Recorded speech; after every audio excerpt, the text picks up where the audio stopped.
Hello friend, this is Alpana Singh. तो देखिए friend, आज हम आप सभी लोगों के लिए UP triple S C PET 2023 के लिए प्रैक्टिस सेट थर्ड कराएंगे आप लोगों को, ठीक है, जो कि टॉप 30 क्वेश्चंस इसमें होंगे। और देखिए फ्रेंड, जो भी आपके क्वेश्चंस होंगे ये आपके जीके जीएस, स्टैटिक जीके और जियोग्राफी से संबंधित ये सब, यानी कि और जो आपके हैं करंट अफेयर्स, इससे संबंधित केवल आपसे क्वेश्चन इसमें रहेंगे। ओके फ्रेंड, तो चलिए फटाफट से अपने आज के हम लोग 30 क्वेश्चन कंप्लीट करेंगे। तो सबसे पहला क्वेश्चन है फ्रेंड्स हमारा यहाँ पर कि निम्नलिखित में से किस राज्य सरकार ने 5,000 की राशि यात्रा शिबडी योजना शुरू की। ठीक है, यानी कि कौन से राज्य सरकार ने 5,000 की राशि काशी यात्रा, ठीक है, काशी यात्रा शिबडी योजना शुरू की। केरल, तमिलनाडु, कर्नाटक, इनमें से कोई नहीं। तो देखिए फ्रेंड्स, यहाँ पर जो सबसे करेक्ट इसका ऑप्शन हो जाएगा वो आपका क्या हो जाएगा, सी, कर्नाटक। ठीक है, देखिए कर्नाटक सरकार ने ही फ्रेंड्स यहाँ पर काशी यात्रा योजना का शुभारंभ किया है। ठीक है, और यह योजना उत्तर प्रदेश के वाराणसी में काशी विश्वनाथ मंदिर की तीर्थ यात्रा करने के इच्छुक, जो कि 30,000 तीर्थ यात्रियों में से प्रत्येक को 5,000 रुपए की नगद सहायता प्रदान करती है। ठीक है फ्रेंड्स, तो यहाँ पर आपका जो ऑप्शन नंबर थर्ड है बिल्कुल करेक्ट है। अगला क्वेश्चन है कि जून 2022 में भारत ने निम्नलिखित में से किस देश के साथ कॉमनवेल्थ डिप्लोमेटिक एकेडमी प्रोग्राम की घोषणा की थी। यानी कि जून 2022 में भारत ने, ठीक है, किस देश के साथ कॉमनवेल्थ डिप्लोमेटिक एकेडमी प्रोग्राम की घोषणा की।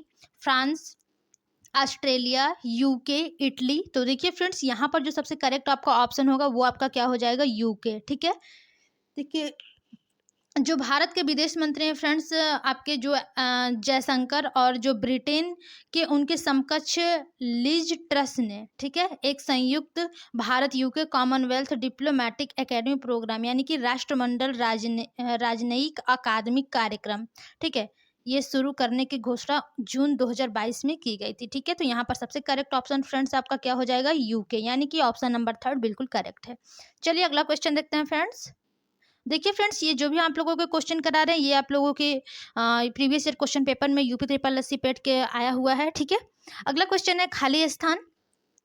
कंपनी के आईएएफ के हेलीकॉप्टरों के लिए एडीएस की आपूर्ति हेतु एक बेलारूसी, ठीक है, बेलारूसी कंपनी और उसकी सहायक कंपनी के साथ एक समझौता ज्ञापन पर हस्ताक्षर किए। पहला ऑप्शन है आपका हिंदुस्तान एरोनॉटिक्स लिमिटेड, दूसरा है इंजीनियर्स इंडिया लिमिटेड, और तीसरा ऑप्शन है भारत डायनेमिक्स, और चौथा है आपका भारत इलेक्ट्रॉनिक्स लिमिटेड। तो देखिए फ्रेंड्स, यहाँ पर जो सबसे करेक्ट ऑप्शन हो जाएगा वो आपका क्या हो जाएगा, भारत इलेक्ट्रॉनिक लिमिटेड। ठीक है, देखिए भारत इलेक्ट्रॉनिक लिमिटेड जो है वो भारतीय वायुसेना के हेलीकॉप्टरों के लिए एयरबोर्न डिफेंस सूट, ठीक है, यानी कि एडीएस की आपूर्ति के लिए बेलारूस की एक कंपनी और उसकी सहायक कंपनी के साथ समझौता ज्ञापन पर हस्ताक्षर किए थे। ठीक है, तो यहाँ पर देखिए फ्रेंड्स, आपका जो फोर्थ ऑप्शन है बिल्कुल करेक्ट है। चलिए अगला क्वेश्चन देखते हैं फ्रेंड्स, फटाफट से आज के हम लोग अपने 30 क्वेश्चन कंप्लीट करेंगे। अगला क्वेश्चन है आपका कि निम्नलिखित में से किस भारतीय राज्य को नारी को नमन नाम से एक नई योजना शुरू की है। ठीक है, यानी कि निम्नलिखित में से ऐसा कौन सा राज्य है जिन्होंने नारी को नमन नाम से एक नई योजना शुरू की है। पहला ऑप्शन है ओडिशा, दूसरा है पंजाब, तीसरा है हिमाचल प्रदेश, और चौथा है उत्तर प्रदेश। तो देखिए फ्रेंड्स, जो नारी को नमन, ठीक है, इस नाम से एक योजना शुरू की गई है वो आपके किस भारतीय राज्य ने की है। तो ये आपके फ्रेंड्स हिमाचल प्रदेश ने की है। ठीक है, देखिए जो हिमाचल प्रदेश के मुख्यमंत्री हैं फ्रेंड्स जयराम ठाकुर, ठीक है, इन्होंने ही नारी को नमन योजना की शुरुआत की। और देखिए इसका उद्देश्य क्या है, इसका उद्देश्य था कि राज्य के भीतर यात्रा के लिए महिलाओं को बस किराए में 50% की छूट देना है। ठीक है, और राज्य सरकार ने राइड विद प्राइज सरकारी टैक्सी सेवा में महिला ड्राइवरों के 25 नए पदों को मंजूरी देने की भी घोषणा की है। ठीक है, तो यहाँ पर जो आपका करेक्ट ऑप्शन हो जाएगा ये आपका हिमाचल प्रदेश होगा फ्रेंड्स। अगला क्वेश्चन है प्रधानमंत्री नरेंद्र मोदी ने निम्नलिखित में से किस जिले में डॉक्टर संपूर्णानंद स्पोर्ट्स स्टेडियम में एक कार्यक्रम में 1800 करोड़ की योजनाओं का उद्घाटन और शिलान्यास किया।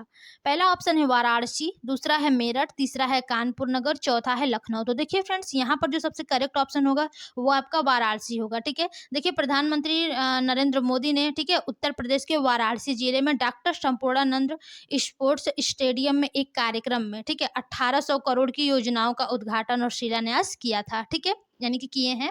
तो यहाँ पर आपका सबसे करेक्ट ऑप्शन जो है वो आपका वाराणसी, यानी कि फर्स्ट ऑप्शन बिल्कुल करेक्ट है। चलिए अगला क्वेश्चन देखते हैं। देखिए अगला क्वेश्चन है फ्रेंड्स कि किस संस्थान ने India's booming gig and platform economy शीर्षक से एक रिपोर्ट जारी की। पहला ऑप्शन है विश्व बैंक, दूसरा अंतर्राष्ट्रीय श्रम संगठन, तीसरा ऑप्शन है अंतर्राष्ट्रीय मुद्रा कोष और चौथा है नीति आयोग। तो देखिए फ्रेंड्स यहाँ पर जो सबसे करेक्ट ऑप्शन है कि क्वेश्चन में क्या पूछा है कि किस संस्थान ने India's booming gig and platform economy शीर्षक से एक रिपोर्ट जारी की। तो यहाँ पर देखिए फ्रेंड जो सबसे करेक्ट ऑप्शन हो जाएगा वो आपका होगा नीति आयोग। ठीक है, अगला क्वेश्चन है आप लोगों का कि निम्नलिखित में से कौन सी राज्य सरकार सिंगल एंट्री मल्टीपल एग्जिट के विचार पर एक एजुकेशन टाउनशिप बनाने की योजना बना रही है। पहला ऑप्शन है कर्नाटक, दूसरा है राजस्थान, तीसरा है हरियाणा और चौथा है उत्तर प्रदेश। तो देखिए फ्रेंड्स यहाँ पर जो सबसे करेक्ट ऑप्शन होगा वो क्या हो जाएगा, उत्तर प्रदेश। ठीक है, देखिए उत्तर प्रदेश सरकार सिंगल एंट्री मल्टीपल एग्जिट के विचार के साथ भारत का पहला शिक्षा टाउनशिप बनने के लिए तैयार है। ठीक है, और उत्तर प्रदेश को 1 ट्रिलियन अमेरिकी डॉलर की अर्थव्यवस्था बनाने के तरीकों को पता लगाने के लिए कंसल्टेसी, ठीक है, कंसल्टेसी फर्म डेलॉइट इंडिया के प्रतिनिधियों के साथ एक बैठक के दौरान मुख्यमंत्री ने अधिकारियों को यूपी में 5 शिक्षा टाउनशिप स्थापित करने के लिए एक व्यापक कार्य योजना तैयार करने का निर्देश दिया है। ठीक है, तो यहाँ पर फ्रेंड्स उत्तर प्रदेश आपका राइट ऑप्शन हो जाएगा, यानी कि ऑप्शन डी बिल्कुल करेक्ट है। चलिए अगला क्वेश्चन देखते हैं फ्रेंड्स। अगला क्वेश्चन है फ्रेंड्स कि निम्नलिखित में से कौन सा भारत का सबसे छोटा केंद्र शासित प्रदेश है। ठीक है, यानी कि कौन सा भारत का सबसे छोटा केंद्र शासित प्रदेश है। दमन और दीव, लक्षद्वीप, लद्दाख, अंडमान और निकोबार। तो देखिए फ्रेंड्स यहाँ पर जो सबसे करेक्ट ऑप्शन हो जाएगा वो आपका हो जाएगा लक्षद्वीप। ठीक है, देखिए फ्रेंड्स जो लक्षद्वीप है वो भारत का सबसे छोटा केंद्र शासित प्रदेश है। ठीक है, इसकी देखिए जो भारत के दक्षिणी पश्चिमी तट से जो इसकी दूरी है वो आपके 200 से 4 किलोमीटर है। ठीक है, अगला क्वेश्चन है फ्रेंड्स, छात्र पारिस्थितिकी के लिए एक नया डिजिटल प्लेटफॉर्म कैंपस पावर किस बैंक द्वारा लॉन्च किया गया है। ठीक है, यानी कि जो छात्र पारिस्थितिकी के लिए एक नया डिजिटल प्लेटफॉर्म कैंपस पावर, ठीक है, ये किस बैंक द्वारा लॉन्च किया गया है। पहला ऑप्शन है आईसीआईसीआई बैंक, दूसरा है एचडीएफसी बैंक, तीसरा ऑप्शन है भारतीय स्टेट बैंक और चौथा है पंजाब नेशनल बैंक। तो देखिए फ्रेंड्स यहाँ पर जो सबसे करेक्ट ऑप्शन है वो आपका है आईसीआईसीआई बैंक। ठीक है, यही आपके डिजिटल प्लेटफॉर्म कैंपस पावर, ठीक है, इसी बैंक यानी कि आईसीआईसीआई बैंक द्वारा लॉन्च किया गया है। ठीक है, तो यहाँ पर देखिए फ्रेंड जो पहला ऑप्शन है बिल्कुल करेक्ट है। चलिए अगला क्वेश्चन देखते हैं फ्रेंड्स। देखिए अगला क्वेश्चन है कि भारत के कितने राज्य बांग्लादेश के साथ सीमा साझा करते हैं। ठीक है, आपको बताना है कि भारत के कितने राज्य बांग्लादेश के साथ सीमा साझा करता है। पहला ऑप्शन है 7, दूसरा है 6, तीसरा ऑप्शन है 5 और डी है इनमें से कोई नहीं।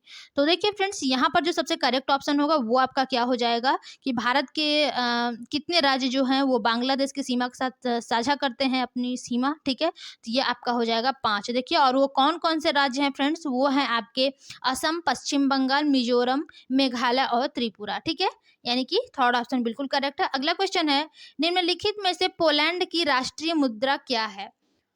तो देखिए फ्रेंड्स पोलैंड की राष्ट्रीय मुद्रा क्या है, जुलाटी, डॉलर, येन, इनमें से कोई नहीं। तो देखिए यहाँ पर जो पोलैंड की राष्ट्रीय मुद्रा है फ्रेंड्स वो आपकी क्या है, जुलाटी। ठीक है, यहाँ पर पहला ऑप्शन जो है वो बिल्कुल करेक्ट है, क्या है, जुलाटी। अगला क्वेश्चन है फ्रेंड्स, खाली स्थान है उसके बाद दिया है कि उत्तर प्रदेश का एक लोकप्रिय शास्त्रीय नृत्य है। ठीक है, उत्तर प्रदेश का एक लोकप्रिय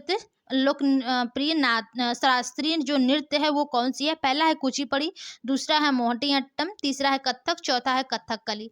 तो देखिए फ्रेंड्स यहाँ पर जो सबसे करेक्ट ऑप्शन हो जाएगा वो आपका क्या हो जाएगा, कथक। ठीक है, ये उत्तर प्रदेश का एक लोकप्रिय शास्त्रीय नृत्य है, कौन सा, कथक। तो यहाँ पर करेक्ट ऑप्शन क्या हो जाएगा फ्रेंड्स, ऑप्शन नंबर 3। चलिए देखते हैं अगला क्वेश्चन है हमारा। देखिए फ्रेंड्स अगला क्वेश्चन है कि निम्नलिखित में से किसके पास लोकसभा सत्र को स्थगित करने की शक्ति है। यानी कि लोकसभा की जो लोकसभा है उसको स्थगित करने की शक्ति किसके पास है। पहला ऑप्शन है राज्यसभा अध्यक्ष, दूसरा है लोकसभा अध्यक्ष, तीसरा है भारत सरकार के राष्ट्रपति और चौथा है प्रधानमंत्री। तो देखिए फ्रेंड्स लोकसभा सत्र को स्थगित करने की शक्ति किसके पास है, तो ये आपके भारत के राष्ट्रपति के पास है। ठीक है, और देखिए फ्रेंड, जो संविधान के अनुच्छेद 85(2) यानी कि 85(b) के तहत राष्ट्रपति समय समय पर संसद या सदन को सत्रावसान कर सकते हैं, ठीक है। और संवैधानिक प्रावधान के तहत राष्ट्रपति द्वारा एक आदेश के द्वारा सदन के सत्र को समाप्त करना सत्रावसान कहलाता है, ठीक है। चलिए अगला क्वेश्चन देखते हैं फ्रेंड्स, यानी कि यहाँ पर देखिए थर्ड ऑप्शन बिल्कुल करेक्ट है।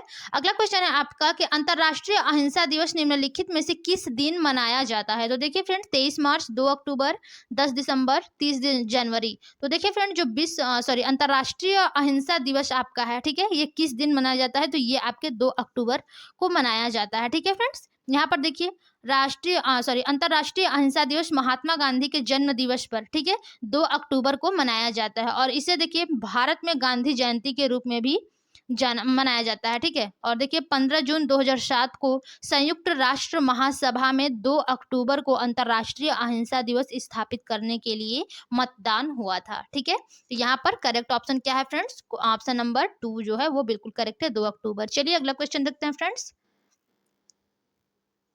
देखिए अगला क्वेश्चन है कि वास्को डिगामा का मकबरा यानी कि दफन स्थान जो है, ठीक है, वो भारत के निम्नलिखित में से किस स्थान पर स्थित है। तो देखिए फ्रेंड, जो वास्को डिगामा का मकबरा है वो किस स्थान पर है। पहला ऑप्शन है दुर्गापुर, पश्चिम बंगाल। दूसरा ऑप्शन है कोयम्बटूर, तमिलनाडु। और चौथा है चित्तौड़गढ़, राजस्थान। और चौथा ऑप्शन है आपका कोच्चि, केरल। तो देखिए फ्रेंड्स, यहाँ पर जो सबसे करेक्ट ऑप्शन हो जाएगा कि जो वास्को डिगामा का मकबरा है वो आपके कहाँ है फ्रेंड्स, तो वो आपका कोच्चि यानी कि केरल में है, ठीक है। देखिए फ्रेंड्स, 8 जुलाई 1997 को पुर्तगाली नाविक वास्को डिगामा भारत की खोज में निकला था, ठीक है। वह 20 मई 1498 को केरल के कोझिकोड जिले में कालीकट पहुंचा था। यहीं से कुछ दूर कोच्चि में वास्को डिगामा की कब्र है, ओके। चलिए यहाँ पर फोर्थ ऑप्शन बिल्कुल करेक्ट है फ्रेंड्स। अगला क्वेश्चन देखते हैं कि थॉमस कप निम्नलिखित में से किस खेल से संबंधित है। तो देखिए फ्रेंड, जो थॉमस कप है वो किस खेल से संबंधित है। पहला ऑप्शन है बास्केटबॉल, दूसरा है क्रिकेट, तीसरा है बैडमिंटन और चौथा है टेनिस। तो देखिए फ्रेंड, जो आपका थॉमस कप है वो किस खेल से संबंधित है, तो वो आपके बैडमिंटन से संबंधित है, ठीक है।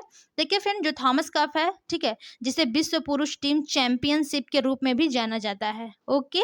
और यहाँ पर देखिए एक वैश्विक बैडमिंटन टूर्नामेंट है जो प्रत्येक 2 वर्ष में बैडमिंटन वर्ल्ड फेडरेशन खेल के नियामक निकाय के सदस्य देशों का प्रतिनिधित्व करने वाले टीमों के बीच आयोजित किया जाता है, ठीक है। तो यहाँ पर देखिए सबसे करेक्ट ऑप्शन क्या है फ्रेंड्स, ऑप्शन नंबर सी।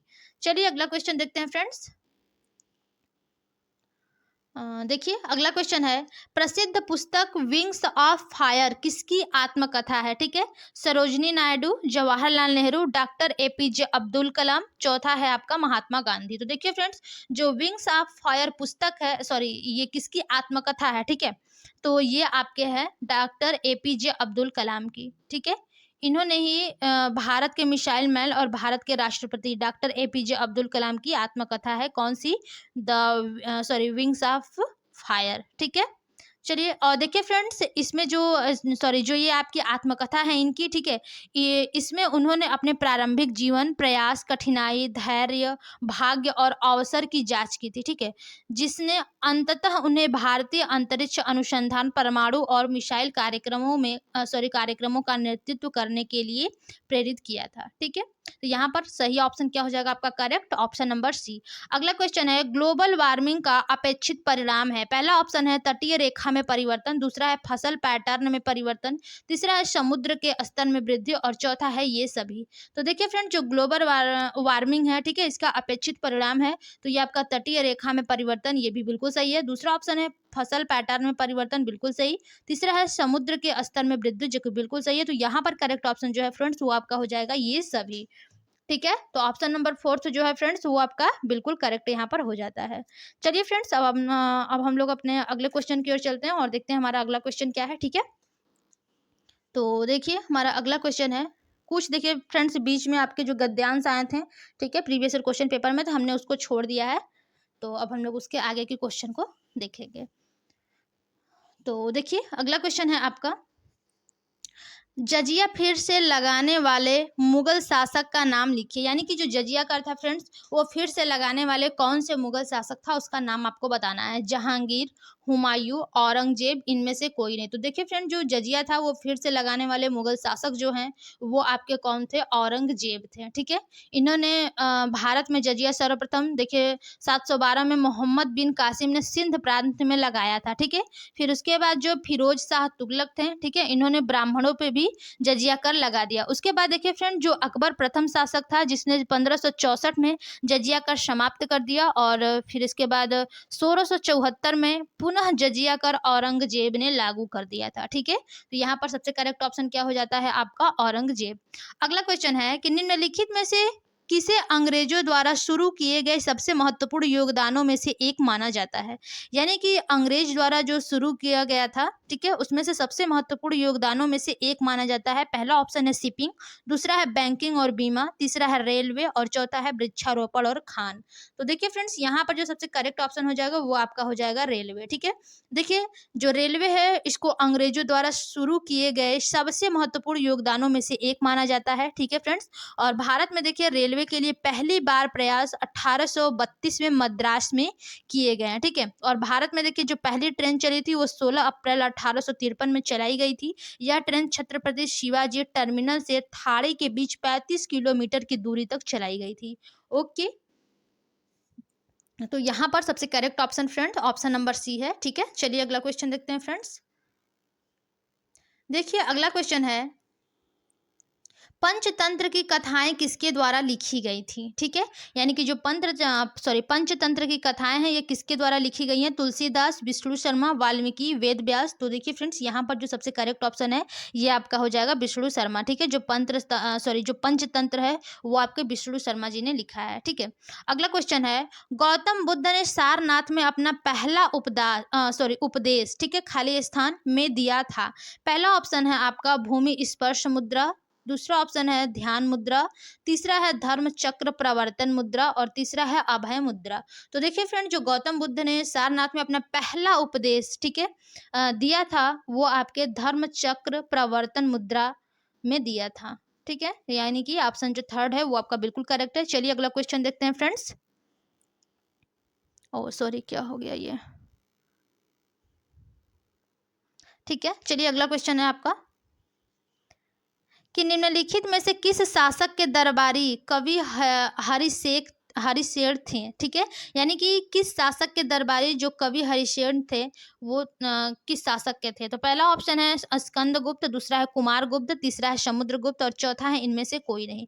तो देखिए फ्रेंड, जो कवि हरिशेर थे, ठीक है, ये किस शासक के दरबारी थे, तो ये आपके समुद्रगुप्त के शासक के दरबारी कवि थे। ठीक है, अगला क्वेश्चन है, 1930 में महात्मा गांधी द्वारा सविनय अवज्ञा आंदोलन शुरू करने का कारण था। यानी कि जो 1930 में सविनय अवज्ञा आंदोलन शुरू किए थे महात्मा गांधी जी ने, ठीक है, इसका कारण क्या था। पहला ऑप्शन है नमक कानून तोड़ने के लिए दांडी मार्च, दूसरा है लोगों से पूर्ण स्वराज प्रतिज्ञा लेने के लिए कहने हेतु, तीसरा है ब्रिटिश शासन की बुराइयों को दूर करने के लिए 11 सूत्री कार्यक्रम, और चौथा ऑप्शन है उपरोक्त में से कोई नहीं।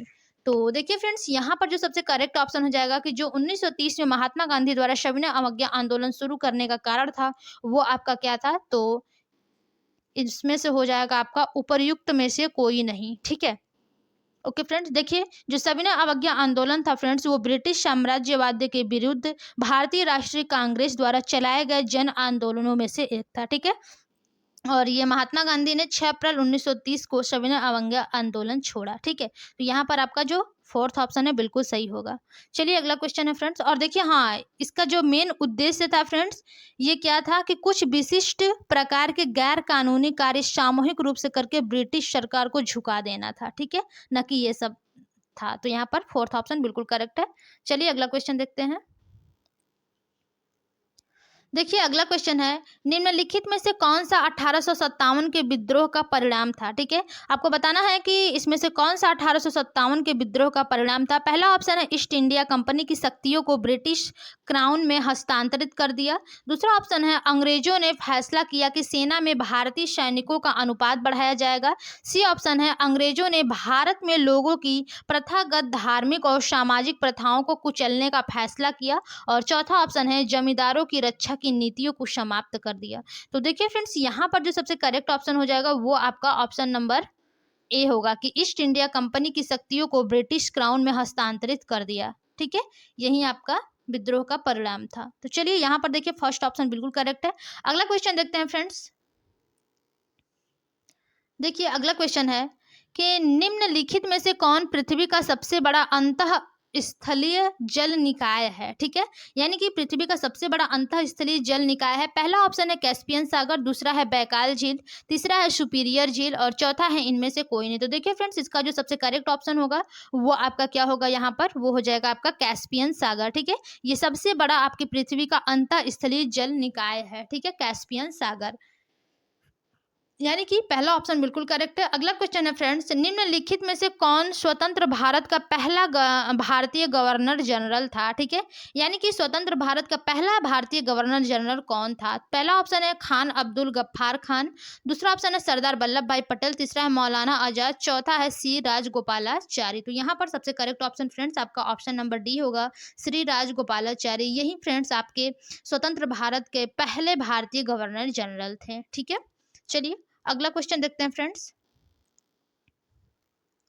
देखिए अगला क्वेश्चन है, निम्नलिखित में से किस अधिनियम द्वारा बर्मा को भारत से अलग किया गया था। ठीक है, यानी कि किस अधिनियम के द्वारा जो बर्मा है उसको भारत से अलग किया गया था। पहला ऑप्शन है भारत सरकार अधिनियम 1935 और दूसरा ऑप्शन है फ्रेंड्स यहाँ पर मोंटेग्यू चेम्सफोर्ड सुधार 1919, तीसरा ऑप्शन है रानी की उद्घोषणा और चौथा है मार्ले मिंटो सुधार। तो देखिए फ्रेंड्स, यहाँ पर इसका जो सबसे करेक्ट ऑप्शन होगा, देखिए सबसे पहले यहाँ पर हम आपको बता दें कि जो साइमन कमीशन की रिपोर्ट की सिफारिश हुई थी, ठीक है, इस पर 1935 में बर्मा अधिनियम के अंतर्गत भारत से अलग बर्मा देश बना था। ठीक है, यह 1937 में ब्रिटिश भारत से अलग हो गया एवं पृथक प्रांत बन गया था। ठीक है, तो यहाँ पर वैसे होना तो चाहिए आपका फ्रेंड्स 1937। ठीक है, बट ऑप्शन में नहीं दिया है तो हम लोग यही मान लेते हैं भारत सरकार अधिनियम 1935। ठीक है, चलिए अगला क्वेश्चन देखते हैं फ्रेंड्स।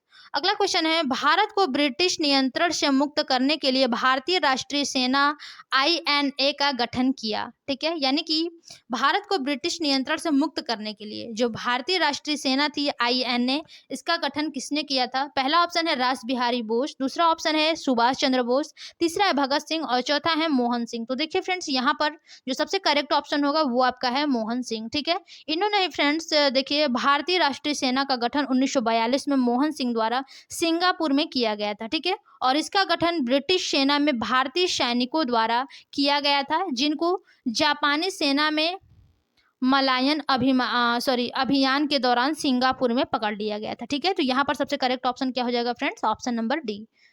चलिए अगला क्वेश्चन और आज के लास्ट क्वेश्चन देखते हैं फ्रेंड्स, टॉप 30 क्वेश्चन में। क्वेश्चन है कि सागौन के जंगल भारत के निम्नलिखित में से किस राज्य में पाए जाते हैं। तो देखिए जो भारत के सागौन के जो भारत के आपके सागौन के जंगल हैं, ठीक है, ये किस राज्य में पाए जाते हैं। पहला ऑप्शन है हिमाचल प्रदेश, दूसरा है झारखंड, तीसरा है मध्य प्रदेश और चौथा है पंजाब। तो देखिए यहाँ पर जो सबसे करेक्ट ऑप्शन है वो आपका है मध्य प्रदेश। ठीक है, जो भारत में फ्रेंड्स सागौन के जंगल पाए जाते हैं वो आपके मध्य प्रदेश राज्य में पाए जाते हैं। ठीक है फ्रेंड्स, तो यहाँ पर सबसे करेक्ट ऑप्शन जो है वो आपका थर्ड ऑप्शन होगा। चलिए अगला आपका लास्ट 30 क्वेश्चन हमने करा दिए हैं फ्रेंड्स। तो देखिए फ्रेंड्स, जो लोग अभी तक हमारे चैनल को लाइक एंड सब्सक्राइब नहीं किया वो लोग कर दीजिए और अपने सभी दोस्तों में फ्रेंड्स शेयर करिए ताकि सभी लोगों को हेल्प मिल सके। ओके फ्रेंड्स, आज के लिए बस इतना ही, मिलते हैं अपने अगली क्लास में, तब तक के लिए धन्यवाद।